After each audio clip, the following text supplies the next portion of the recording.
Journalism makes a decisive move with a quarter of a mile to go, and he takes command of the Belmont Stakes. Sovereignty angles out to try and run him down. It's a rematch of the Kentucky Derby as they come to the 8th bull, and here comes Sovereignty. Sovereignty goes right by journalism once again, leaving absolutely no doubt who the best 3-year-old in the world is. Sovereignty and Junior Alvarado in the Belmont Stakes. Journalism was second. Baeza finished third. Hey everybody, welcome to the Sports Page. My name is Mike Willman, and joining me this morning, a longtime friend and really one of the biggest guys in thoroughbred horse racing right now. He is absolutely at the top of his game. Frank Mirahmadi, the voice of Santa Anita Park and Saratoga Racecourse. Thanks for taking time. I know you're coming off a big weekend and really appreciate you donating a few minutes to the Sports Page. It's my honor, Mike. We go back a long way, and it's a pleasure to hang out with you. And you've been one of my biggest supporters from the moment you and I got together officially, which was on Christmas Eve of 1992 at Hollywood Park when I was a guest announcer. And you have been behind me the whole time, and it's a pleasure to hang out with you. In fact, it's quite an honor. Frank, your story is one of persistence. And that day was the culmination of a mountain of persistence. I know on your part from talking to you, you came into the booth, tough situation, you made everybody laugh, and you hit it out of the park. But tell us about, in life, Frank, the importance of staying after it, believing in yourself, and not being deterred by rejection. It's something you have to do. I mean, in horse racing terms, for those familiar, you put the blinkers on to stay focused. But I was just a racing fan from a young age, and I learned how to imitate voices very young. And my dad took me to the track every weekend, mostly Hollywood Park. We grew up in Beverly Hills, so we were very close by. About a 15-minute drive down La Cienega. I could close my eyes, go by Fedco, make that left turn, and then get down the beautiful Hollywood Park, Prairie Avenue, and just hang out. And, of course, Santa Anita as well. But I started imitating track announcers. And in 1992, it was interesting because I tried to think back, like, what pushed me over the edge? And there was a horse named Golden Pheasant that ran in 1990 that really took my love of Trevor Denman. He's my idol to an entirely new level. And I followed his campaign. He won the Arlington Million. I met Trevor at Del Mar shortly thereafter in September of 1990.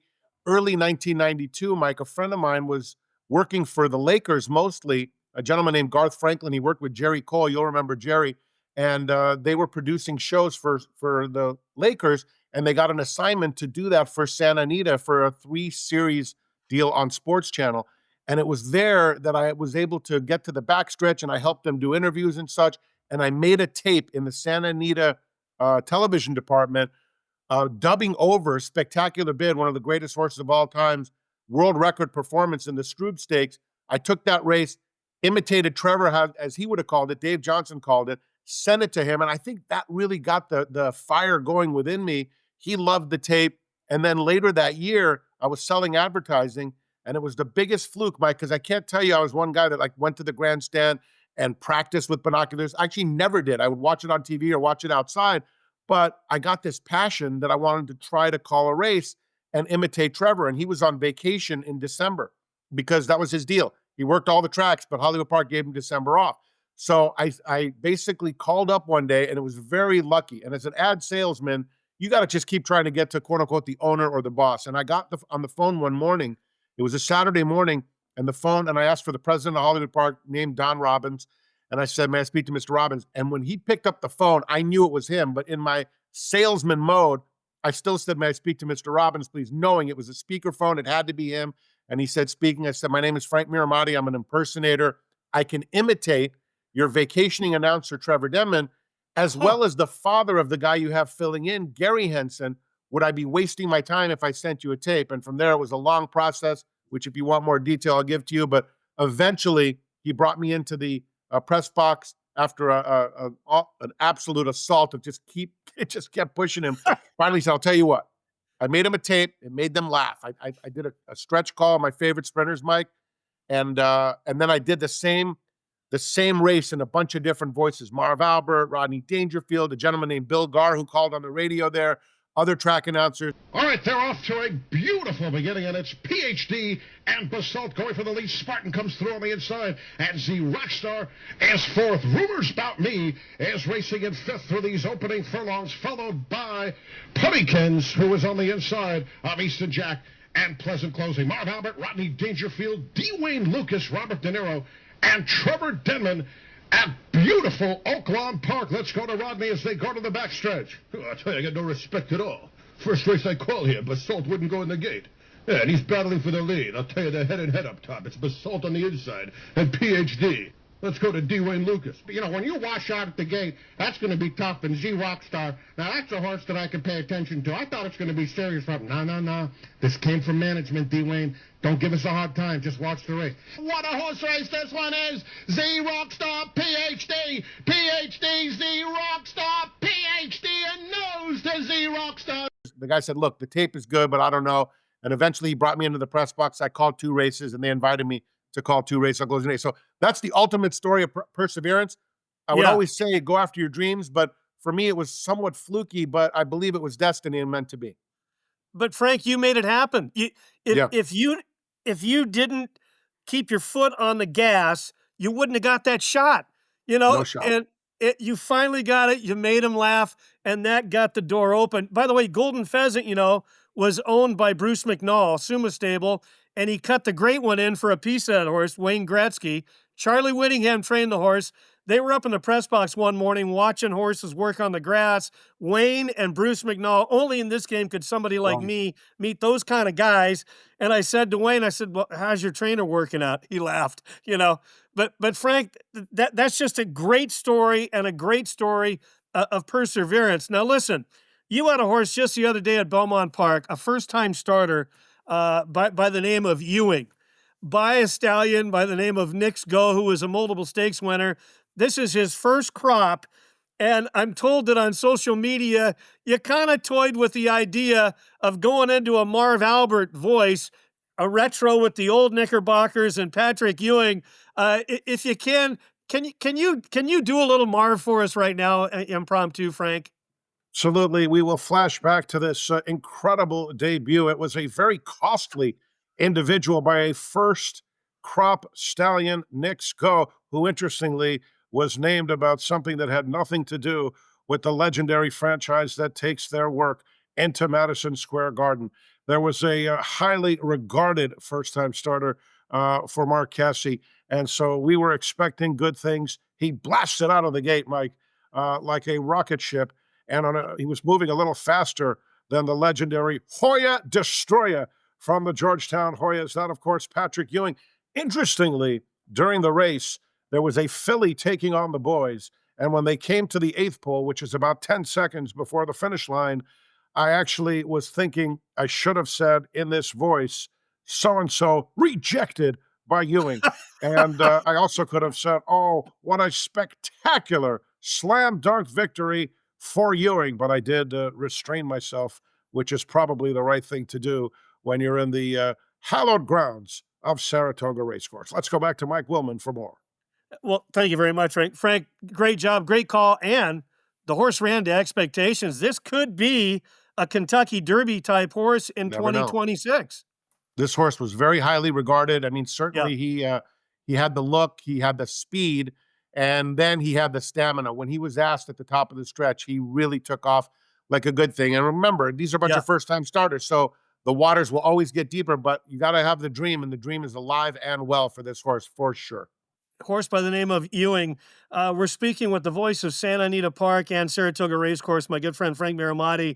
Frank, let's talk about big news in thoroughbred horse racing here recently. Sure. A giant passed on, and it was expected at age 89. D Wayne Lukas, I know a guy for whom you had just consummate respect.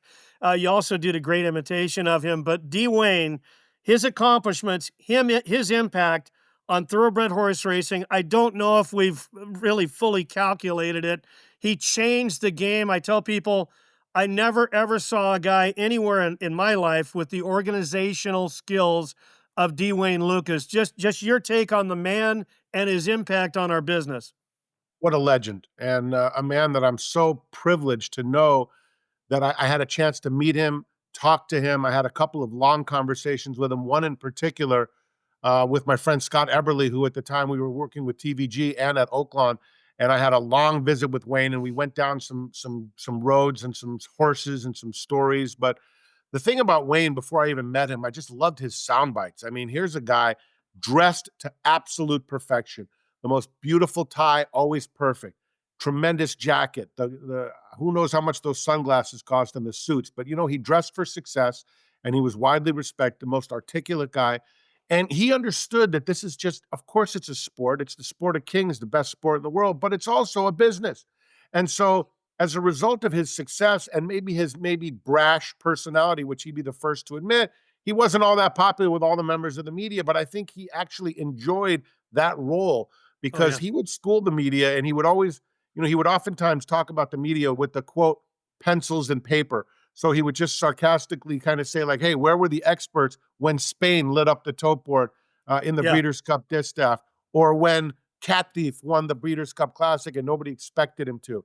But Wayne was known for his young horses. He was known for the development. And then his legacy will continue for decades to come with the amazing students that were his assistant trainers that have turned out to actually be legends themselves, AKA Todd Pletcher being one of them and the Yeah. best student at this point. But I mean, there are others, Kieran McLaughlin, so many others, Mark Hennig, Dallas Stewart. The list goes on and on. George Weaver, Mike Maker, just a lot of people worked with Wayne that have gone on to have success. And he's also had the opportunity to mentor people like Ron Moquette, who I know came to the big get-together when we had that in 2017. There was a big gathering to celebrate Wayne's accomplishments with his assistants. And I actually flew out there, and I was going through some major health issues at the time. I was actually going through chemotherapy at the time. To show you my level of respect for Wayne, I actually got on the plane, went there, and basically emceed that event. And I dressed up as Wayne. I got the wig, I got the glasses, the hat. And you know what? That was the ultimate show of respect for him, because he was Yeah. such a legend. He was so influential. And for me to have the chance to talk to him, and some of my favorite horses, I mean, Winning Colors, Farm Away, there was just a litany of horses that he had, but those two in particular were very special to me because I got to watch them develop and bet a few bucks on them. And I think a lot of times we end up falling in love with the horses that we win some money on, and certainly those two owed me nothing. But to meet him, and not to bore you, but I'll tell you this interesting story. In 1992, during those same shows we just talked about, those sports channel shows, Mike, my friend said, hey, why don't you interview these people? I'd never done an interview, but I was a fan. He says, you know more about these horses than I do. And so we interviewed Bruce Headley, and we interviewed Bruce Jackson and a bunch of other different people, Alex Solis, some of the jockeys. And then we get to Wayne Lukas's barn. He was running two horses against Bertrando, one named Hickman Creek and the other named Al Sabine. So I walk up to him, and I put the microphone out, and I say, tell us about Al Sabine, because I was so used to him. He was just like basically a push-button soundbite. He was the easiest guy for the media. So he starts the sentence immediately, and he goes, well, and he kind of stumbled, which is really weird for a man like him because his words were crisp as they come, but he kind of stumbled over the word Al Sabine out of the great mare Sabine. Anyway, he looks at me, and he doesn't know who the hell I am. He looks at me and he says, I thought you were going to ask me some questions. I said, well, I just figured I'd give you a horse name, sir, and you tell us what you want. He said, why don't you ask me some questions, and I'll give you some answers. And you could see the look, and it got like you could cut the tension in that room with a knife. You think like, who is this guy? This guy doesn't know a thing. He's going to give me a horse name. And what he didn't know is how much of a fan I was and how much I knew about his whole barn and everything. So then I start firing. I had no notes. We just start going back and forth. And he starts getting into the behavior of these horses. And the Alydar came out in him and this and that and the other. And we go on this long, long talk, Wow. like 15 minutes. And at the end of the whole thing, my boss had told me before, listen, it's all about getting the sound bites. So I asked him about Arazi. Arazi was the devastating winner of the Breeders' Cup Juvenile. And Wayne says to me, he looks at me, he goes, that's an interesting question. This horse is training on the wrong continent, going the wrong way on the wrong surface. And they said that the casinos in Las Vegas, 60% of the future book money for the Kentucky Derby is on Arazi. And I got to believe the casinos will clean up big. And my boss looks at me like he couldn't believe the quote that we got. And that was our out on that Oh, sports my channel show. God. They were so happy.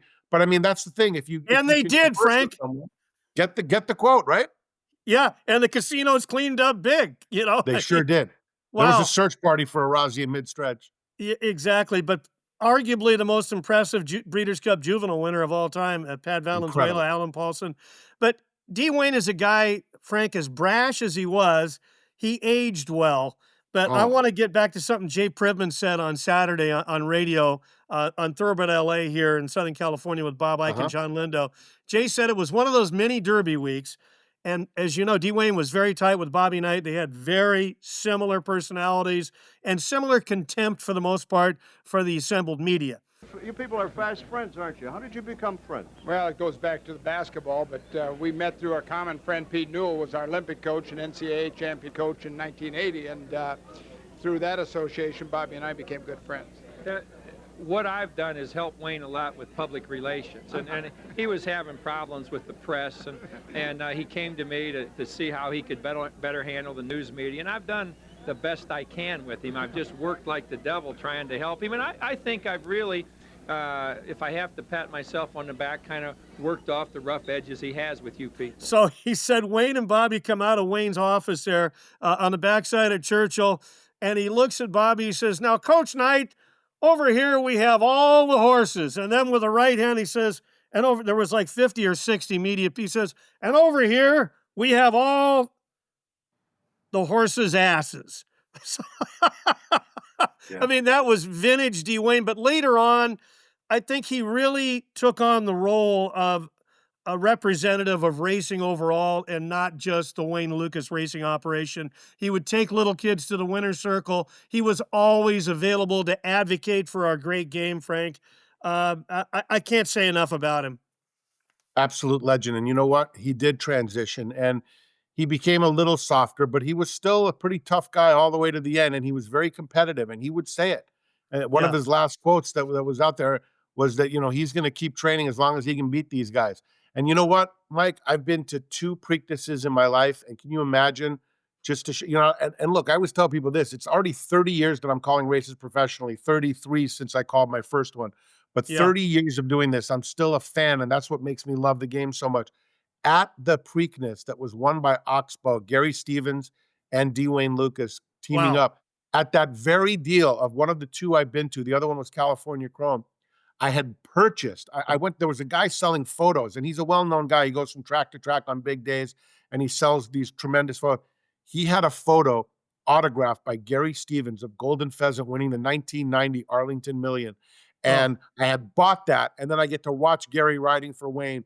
And whenever I talk to Gary, I talk to him as Wayne. And Gary's comments on social media have rightfully been just, thanking Wayne for everything he did for him and that partnership that they had and success. But Wayne, he was just a winner and he was determined. And he always said, you just got to work hard. And that's it. He worked hard. He was there yeah. early and that's how he defeated other people with excellence. And he insisted that all of the people that worked with him were winners. And that's why those guys, I just recently watched a video of Todd Pletcher in his first year going out on his own. And he said there could never have been a better place, Mike, for him to develop those skills than working under the legend himself, the master, D Wayne Lukas. His impact will be felt for so long, but to me, I really felt that it was very heartwarming to see the outpouring of love that he got because he earned it.